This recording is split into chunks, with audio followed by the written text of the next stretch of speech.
Welcome back, everyone. This is episode 15 of Not Another Podcast with Ndima Silwana and Sipo Guana. So, yeah, man, how you doing, Dira? All good, bro. Ready to go. And you? Yeah, man, it's been interesting times, bro. So, I'm also ready to rumble, man. Feeling good. Had a good weekend. All good, all good. Let's go, man. So last time we spoke about this conflict, hey. So this was episode 6, if you guys remember. We said one thing clearly. This war isn't over. It's far from over. And now we're seeing that play out in real time. And what felt like another flare up has escalated once again. And the impact is no longer just political, it's global, especially economically. We spoke about oil prices rising if tensions increased, and that's exactly what's happening now. So here's some here's some quick hard stats that I just want to fill you in with. Oil prices. Brent crude has recently pushed above 85 to $90 per barrel during peak tensions. The fuel impact in South Africa. So we import most of our fuel, and with the weaker rand and higher oil prices, this directly increases the petrol price. Rand pressure. The rand typically weakens in global uncertainty, and then what this means for global markets is that investors move to safe assets, and emerging markets like South Africa take strain. So, with this war means higher fuel prices, which means the higher cost of living. And so now the question becomes, where does this leave all of us? Because this isn't just about Iran, Israel, or the United States anymore. It's about how connected the global system is and how quickly tension in one region hits everyone else. And if we're being totally honest with you, it only feels like this is just the start. So, Dima dog, when you look into how all of this is unfolding compared to when we last spoke about it, what stands out to you the most? Yeah, well, as you've mentioned, bro, like what will always be the most relevant and what stands out the most for us is how it affects us, you know. Mm-hmm. Obviously, because of the fact that you just mentioned that we export most of our oil, that obviously means we're gonna take a big hit at the pockets when it comes to the price of We fuel, and import, of yeah. course, yeah, and of course from that you extrapolate a lot more problems. Like when the cost of fuel goes up, then of course then the cost of food goes up and the cost of everything else goes up, as if things aren't already hectic for your average South African. But I just Mm-hmm. wonder, this is just one of those things that shows, you know, when conflicts like this happen and it affects everybody around the world economically, it's where your country really shows its holes, you know, where all the real problems become like highlighted. Because if you had a more robust, more sophisticated economy, then you could weather the storm. But in our case, Yeah. we're going through what we're going through because we still unfortunately export far more than we import, you know, because if the roles were reversed, we could have been able to weather the storm a bit more. But Just unfortunately, hold we on, are hold where on, we hold are. on, hold on, hold on. So I think you meant to say that we import rather than we export, right? Yes. My apologies. Yeah, Yeah. we unfortunately import a little bit more than it's safe to as an economy. Mm-hmm. So yeah, but then it also just brings back the question of, because there is the economic pinch that everyone feels, but then it also goes back to the question of what side are we taking in this whole conflict? Mm-hmm. Should we take a side? Which is the right side? Which is the wrong side? But I think ultimately the most important question is, what is the best decision for South Africans at the end of the day? Yeah. You know. Hey man, the best decision would just be to sit back and watch this entire thing play out because we are not a major player in the global system, right? And it's best for us not to get involved as yet because as much as we can feel the economic impact, like I said, we're not really a major player in this entire war front. You know, we're not influencing Israel or the United States or Iran to stop this war. So it's best for us to sit back and just watch this entire thing play out.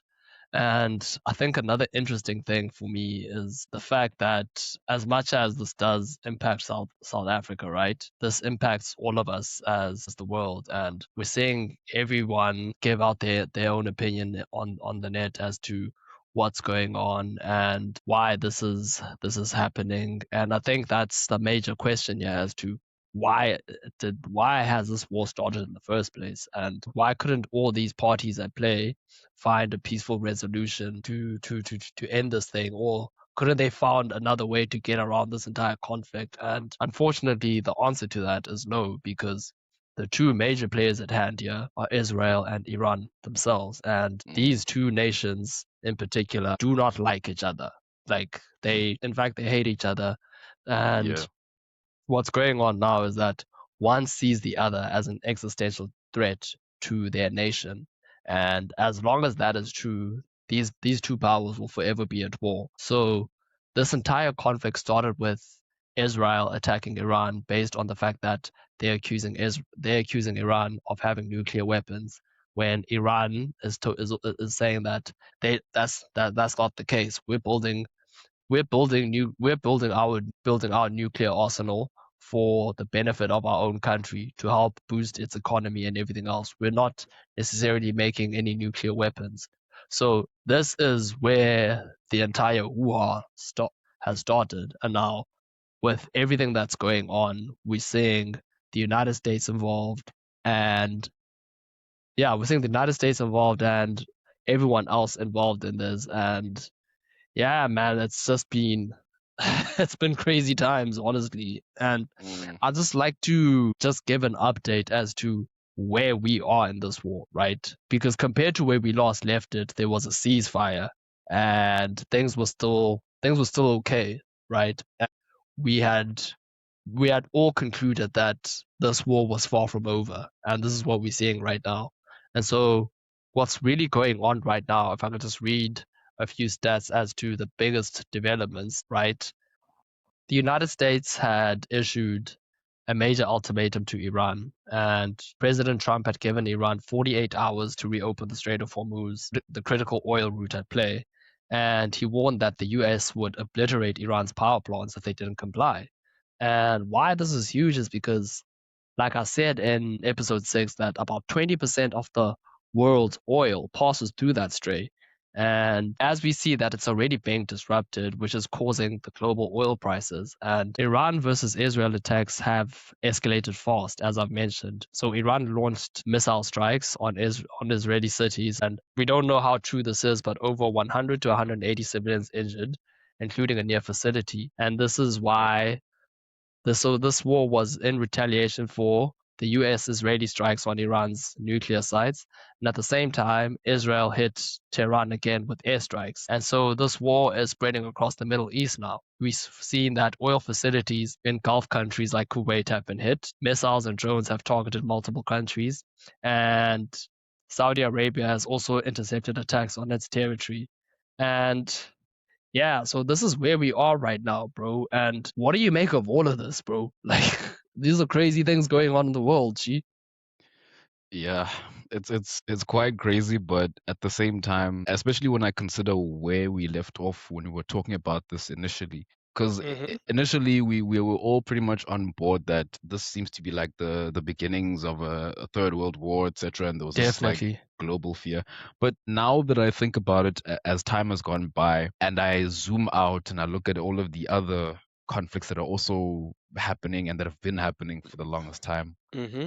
I asked myself, is this not just another big conflict involving big players? And of course, because we Yes. saw something similar with when Russia Ukraine kicked off, and then Yeah. everyone was feeling the pinch economically when oil started becoming more expensive, etc. And I Mm-hmm. think the same sentiment is clear now. So I think this just feels like another big event that shouldn't be happening. It doesn't feel like a conflict that exists for any real moral reasons. It just feels like more of a geopolitical trigger, because Yeah, that's exactly there were what's going on. yeah, because initially there was the whole attack, the Israel attack on Iran, but then more Mm-hmm. recently it seems like things have been ramped up by the instability that was happening in Iran, where there were the Mm-hmm. people, the revolts against the Islamic regime, and thousands of Iranian civilians have been shot down. So it's like it's now seems to be the convenient little nugget that the US needed to get involved, you know. Yeah. Whereas we know that on the surface, that's not really why they're involving themselves. But then it's like, can the US afford to keep doing this, waging wars, you know, across the shores, wars that their Mhm. people don't even want, you know? Mhm. But at the same time, you also have to look at what's happening on the ground in Iran. There are many, many, many Yeah. Iranians who are saying they want the US to attack because they've been dealing with this regime, you know. So, and then there's Israel at the same time. Israel, we know why Israel wants Iran out of the way. But at the same time, Yeah. you have to look at Iran and say, no, but they've also been funding terrorist groups in the Middle East, which are Mhm. a threat to Israel. So it's Yeah. everyone on the board has skeletons in their closet and their own Mhm. motivations. But then it's like we said initially in episode 6, where we said at the end of the day, the people that feel it the most are the everyday person on the ground. Those of us here Yes.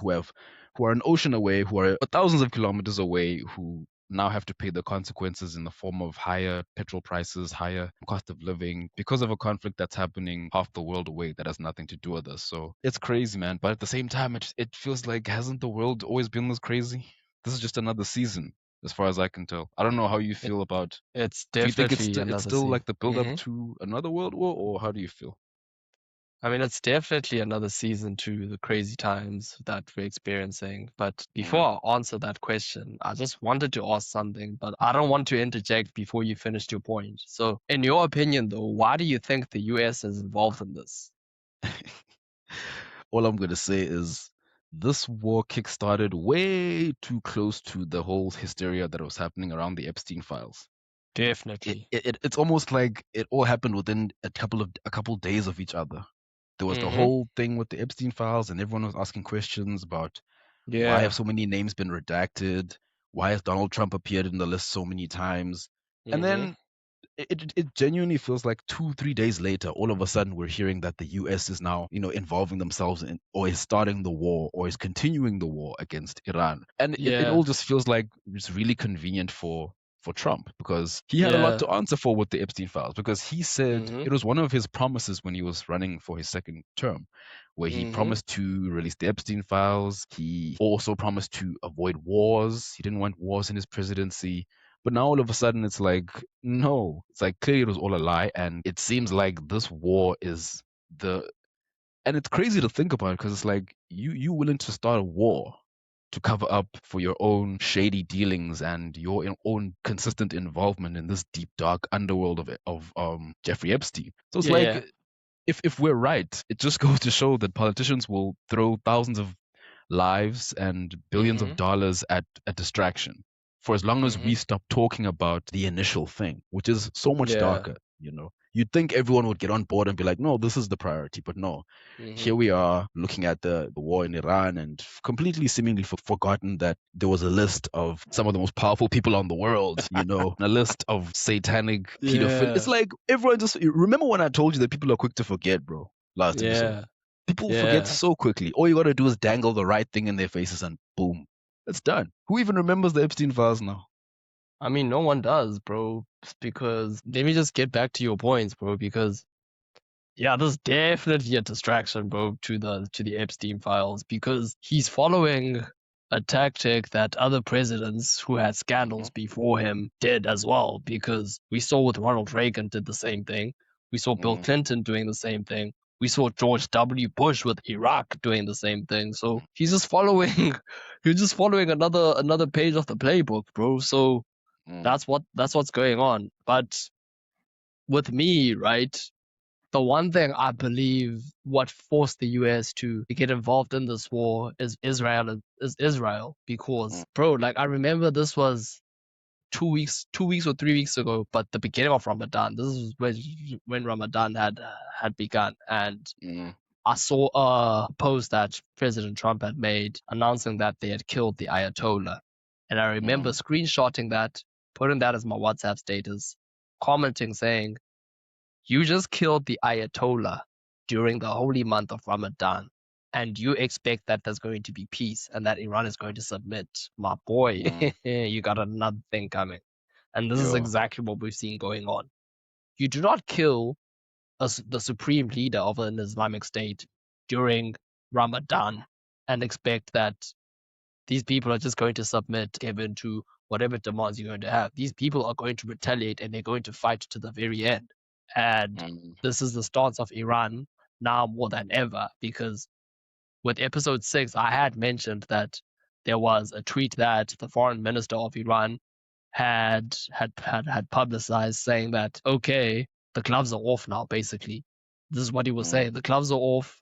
You guys did what you did. We're not taking kindly to it, and we tried negotiating for peace before. We're not doing that anymore.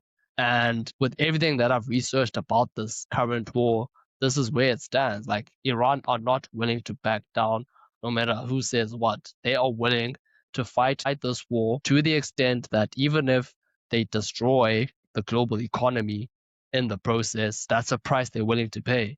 Because you've seen with all these attacks they've made in retaliation, in terms of destroying certain air bases within the GCC economy, destroying mm, certain energy plants, certain energy facilities and energy points in and around the Middle East, which are associated with the United States. Those are very key targets that they've made in doing what? In destroying the United States' influence and stronghold within that region. And when you do mm, that to the United States, you're essentially affecting Israel.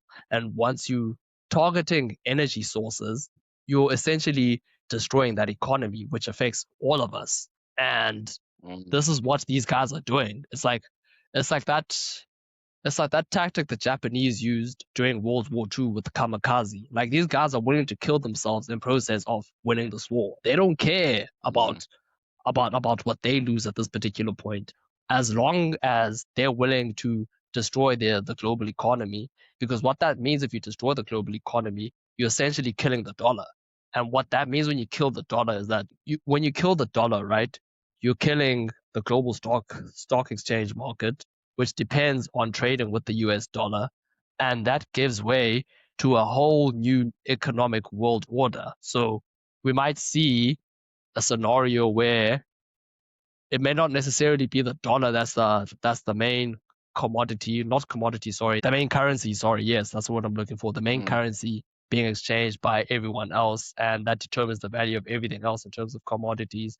But you'll see now that each economic bloc, when I talk about economic blocks, I'm talking about BRICS, I'm talking about the European Union and every other bloc in between, right? Dealing with mm, their own currency as their standard. So there's not one currency anymore that's the base standard of everything else. You have independent currencies determining their own fate, basically. And I think this is the bigger motive for Iran at play, is that they're willing to destroy everything just so that the United States empire, in terms of them controlling the rest of the world, is totally destroyed. So that's the point I'm trying to make. I don't know if you mm. understand what I'm saying. Yeah, I hear what you're saying. It's just a matter of Hmm. considering how Iran wants to do that. But then at Yeah. the same time, I just think to myself, like, because when you think about the fact that this is all most likely like the big distraction from the Epstein files, at the same time, you can't help but wonder who benefits the most from this. And Hmm. which is part and parcel for each and every war in the modern era. It's like follow the money, Can who's I tell making the you most what, money. bro? Just before you finish your point, sorry to interject like that. The Oh, main benefactor of this war is Israel, dog. Israel yeah, but benefits here yeah, but because I'll further tell you than why that is. though. Hmm. Let me just Yeah, but finish, what I, bro. Like, yeah, yeah. yeah. So, like, why Israel benefits is the fact that they want Iran destroyed. They see Iran as an existential threat to what they have Mm, going on as an independent station. So as long as they believe that Israel threatens their existence as a country because they are, quote unquote, building nuclear weapons to destroy them, they want this war to happen. But yeah, you can go on now. yeah. No, but what I was getting at though is I think Hmm. the people who stand to benefit the most from this financially are your banks, your defense contractors, the weapons manufacturers, and a Hmm. lot of them, a lot of the most like a lot of the wealthiest of them are your US based ones. So your Lockheed Martins, your Yeah. your Northrop Grumman, and your General Dynamics. These are all companies that always stand to make the most out of any conflict in the modern era. And I also can't help but wonder, Yeah. is this also not on some level like a way that countries can somehow pay back debts, settle the books? Because if a lot of these weapons Mhm. manufacturers and defense contractors are like, they obviously form a part of the gross GDP of these different countries, because there's American ones, there's Yeah. European ones. But then I can't help but wonder, is this not just another ploy for these American contractors and companies to make a shitload of money that Of they can course. somehow funnel back into the U.S. economy? Especially when you Of when you course. consider what you mentioned about disrupting the Mm. dollar dominance. Is this not like another ploy for them to try and, buff up and consolidate funds, while also creating an excuse to wage this war, even though Of your average course. American doesn't even want this war? It's not a popular war, in America, Mhm. when the stats have been done. So it's like, Mhm. follow the money. It's like, it's the banks, it's the contractors, it's the Mhm. weapons manufacturers. These are the people who gain the most from this. And then at the same time, Mhm. politically, people like Trump benefit by creating the most convenient smokescreen there is. And they don't care about what lives they throw into this and which lives they're ruining. And they also exploit the Yeah. fact that on the ground, it seems like a lot of the Iranian people are desperately wanting a regime change. But at the same Mhm. time, it's like the US isn't coming to your aid purely for out of the love Mm. of their hearts. They have an interest, whether it's the Strait Mhm. of Hormuz, whether it's political control over Iran again, like they used to have when the Shah was running Yeah. the show. So it's like there's a lot of different angles to this where it's like, hey, Yeah. what should we follow?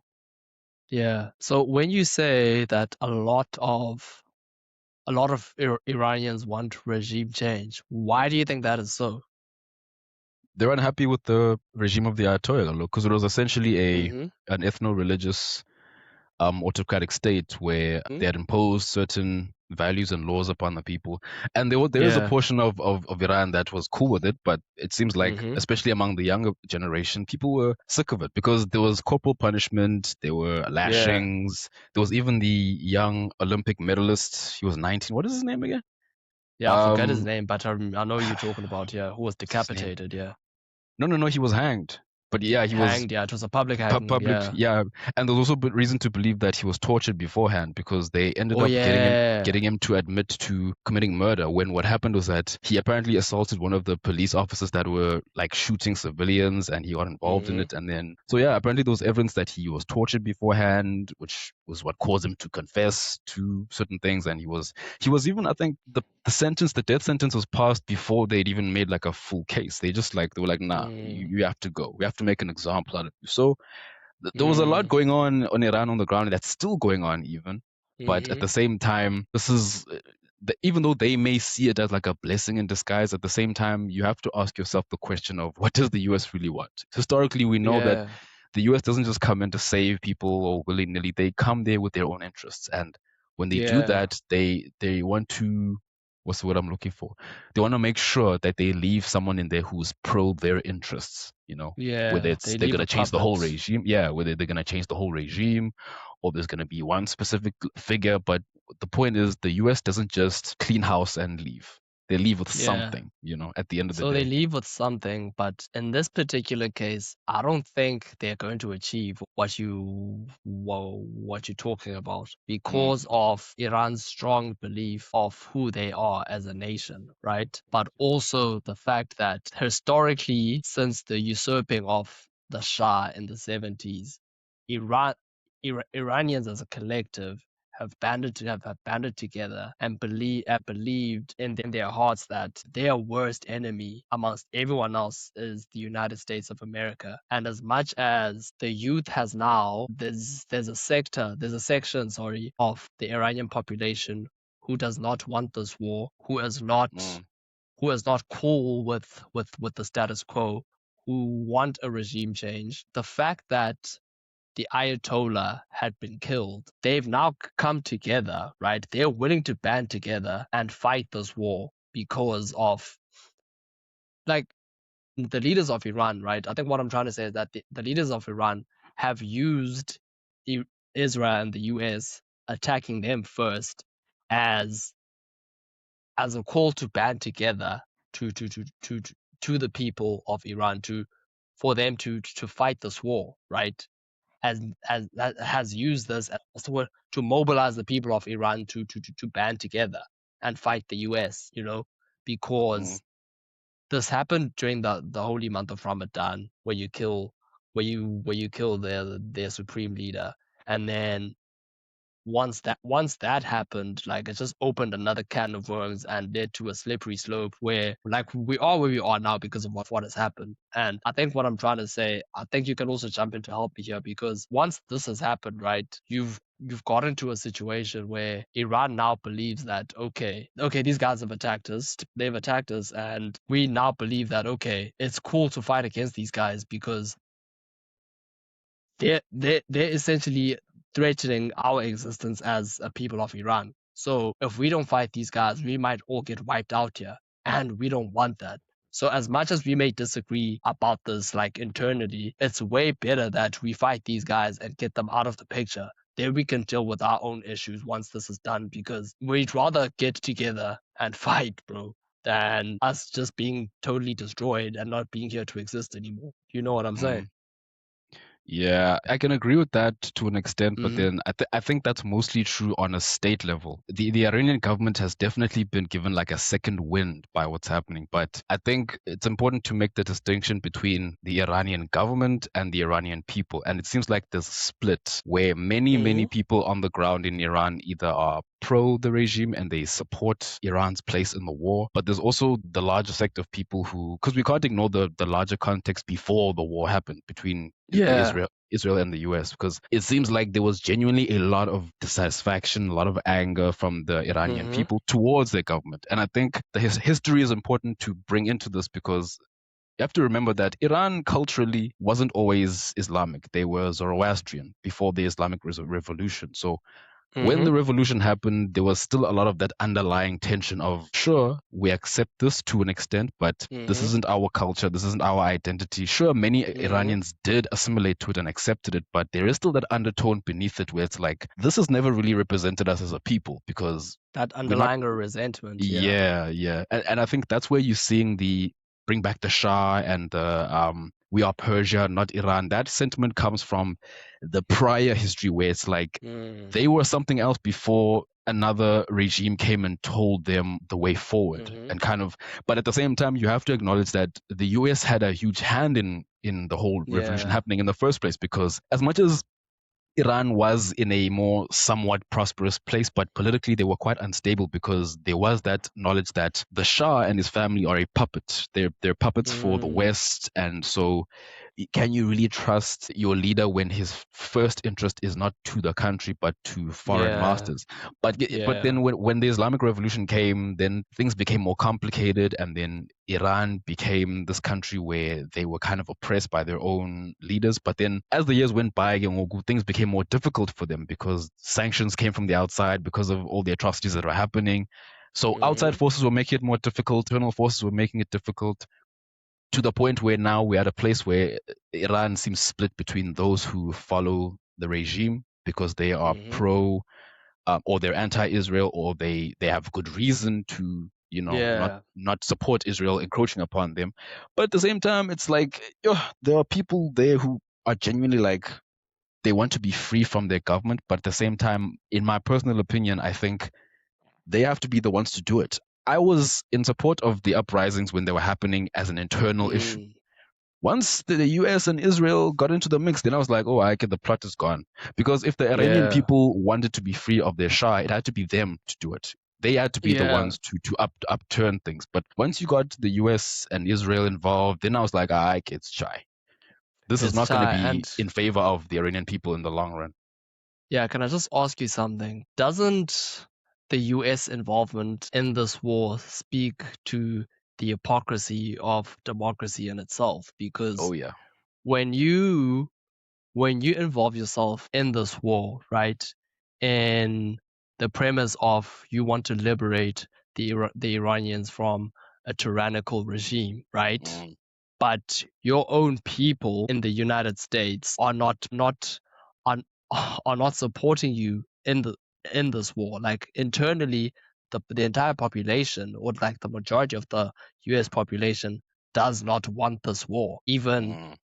even the Republicans, like his own constituency, along with the Democrats, are not for this war. So doesn't that really speak to the hypocrisy of this entire thing? Yeah, no, of course. There's hypocrisy all around, bro. There have even been members of the U.S. military. I can't remember exactly when this was from, but there was a U.S. officer who was in a press briefing. I don't think Oh Trump was yeah. there. Yeah, and he was pretty outspoken. He was vocal about it. He was talking about how he lost his friends in I think it was Iraq, no, no, Afghanistan. Hmm. So he's basically shouting and yelling about how no one wants this war, you're sending us off to die, etc., etc. So there's clearly this sentiment against this war on the ground, and the Yeah. Americans don't want this war because they've learned from 2001, from the Iraq War, Hmm. where they were sold this lie of weapons of mass destruction when in actual fact W just wanted the oil, you know. Yeah. So I think on that level they've at least learned, and there's this anti-war sentiment currently going on the ground in the US. So it's Hmm. interesting how on both sides, on the end of the US, as you said,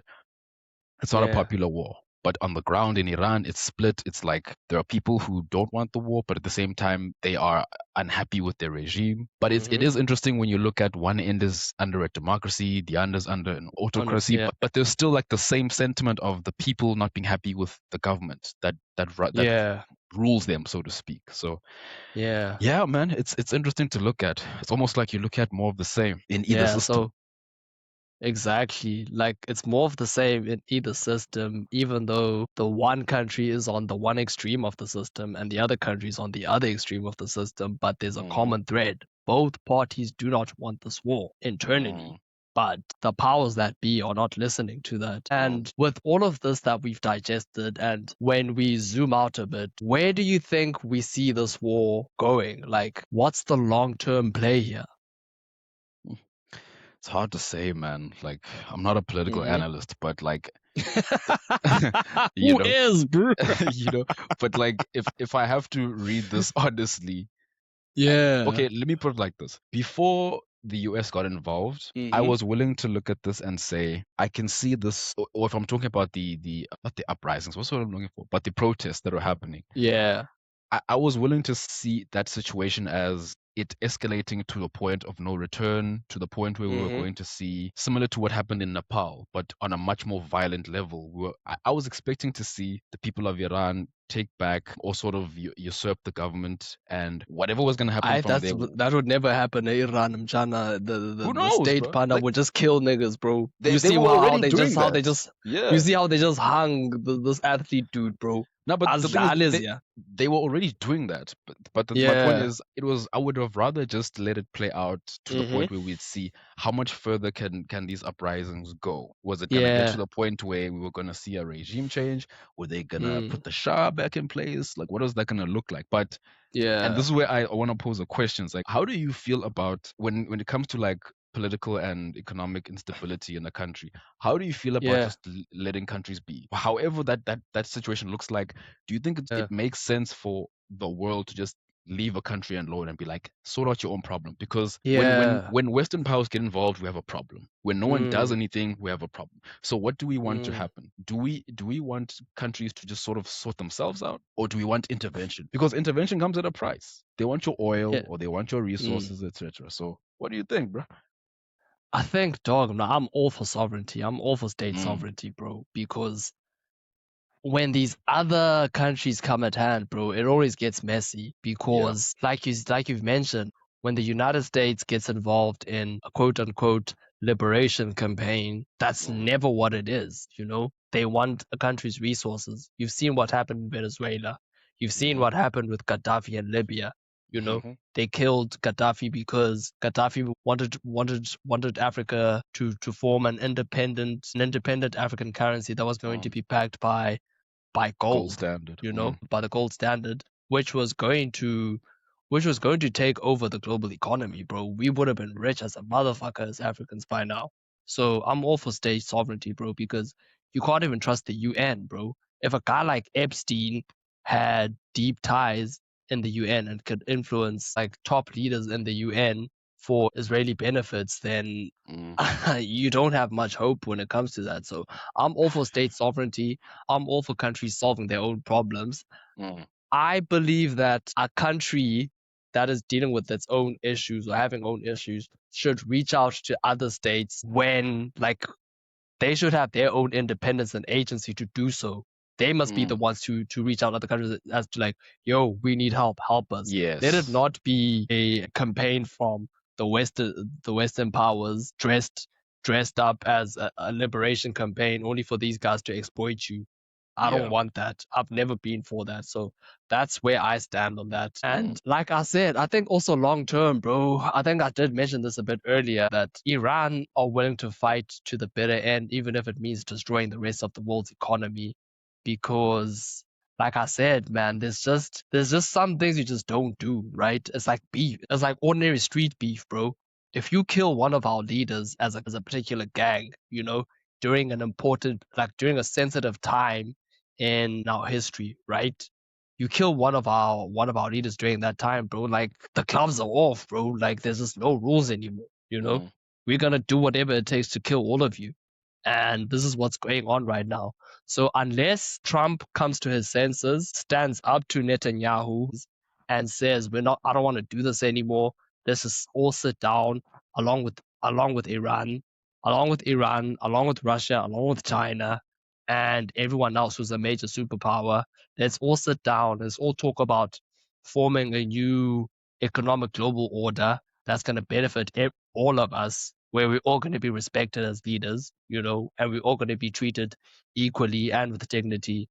Mm. Then, unless that happens, bro, this war is far from over, bro. This war is far Yeah. from over, and we're all going to suffer. We're all starting to suffer now because petrol prices are going to increase next month. So, Yeah. unless one of these guys stands up and says, "Hey guys, it's time to chill now," Nah, dog, no it's no one's gonna time. do that because they won't do that Yeah, because then they'll have to be confronted with what was the previous headline, which was the the Epstein Epstein files. files, So exactly, if bro. we all know Trump as a leader, if Trump wanted to put a stop to this and tell Netanyahu stop your shit, he would have done it ages ago. But he hasn't because hmm he knows this is the perfect distraction. Distraction, bro. And we've seen that no one is talking about Epstein anymore, bro. Like the No, only no, people who talked about Epstein was us when we kept dropping clips of the Epstein dog. files. No, we haven't forgotten. Even though Yeah, bro. we're not going to act like the lives at stake during this war don't matter, but we know hmm what the underlying, The arguably underlying, worse yeah, issue is. So, at hand, yeah.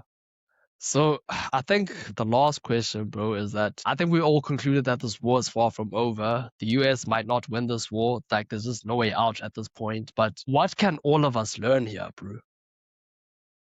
hmm. I think I'm gonna come with a bit of a pessimistic perspective. I think Tough one.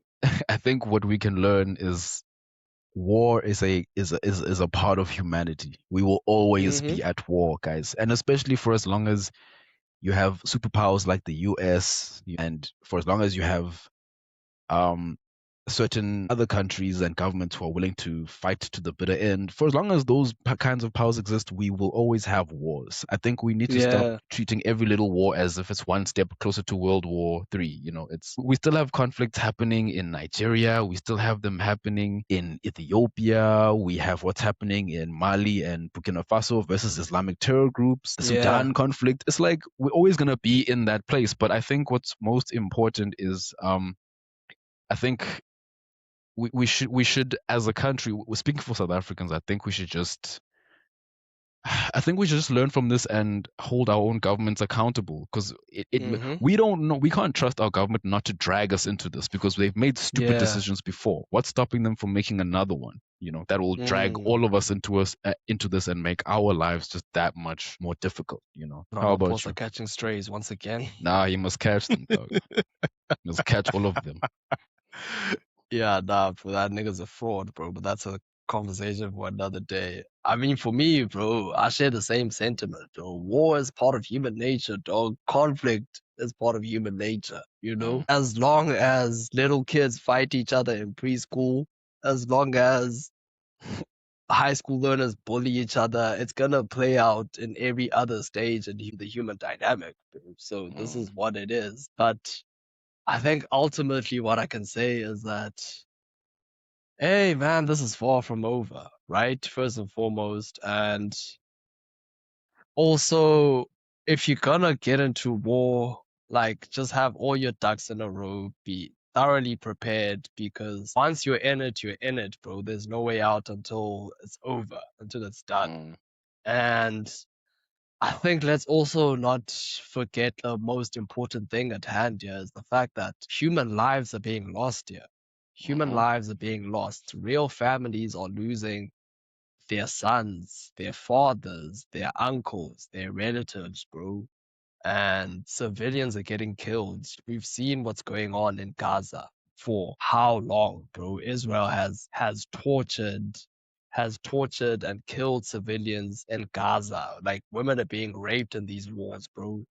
And the common man suffers at the end of the day. So sorry to everyone to leave it at a bleak note, but let's not forget what's really going on here. Who's really, really suffering? The people. And as long as this goes on, like, yeah, we just need to find a way to like get together as humanity, man, and just as long as we keep speaking about this and raising awareness, that's only so much we can do as this platform, right? We bring in this issue into play, into awareness to the certain demographic that we speak to, and we just hope everyone else as a network, man, finds a way to some way somehow influence the peace. Because like Iranians, there's a certain section of Iranians who don't want this war. There's a large population of the United States who don't want this war, and we as South Africans don't want this war because, hey, bro, we all feel this thing in our pockets as much as we don't.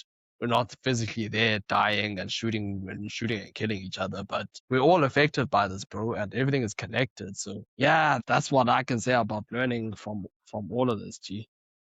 mm.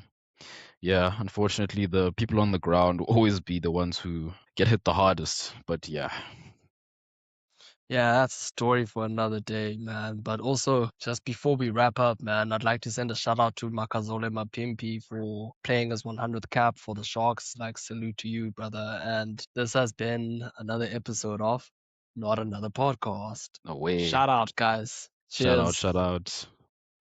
And we're done.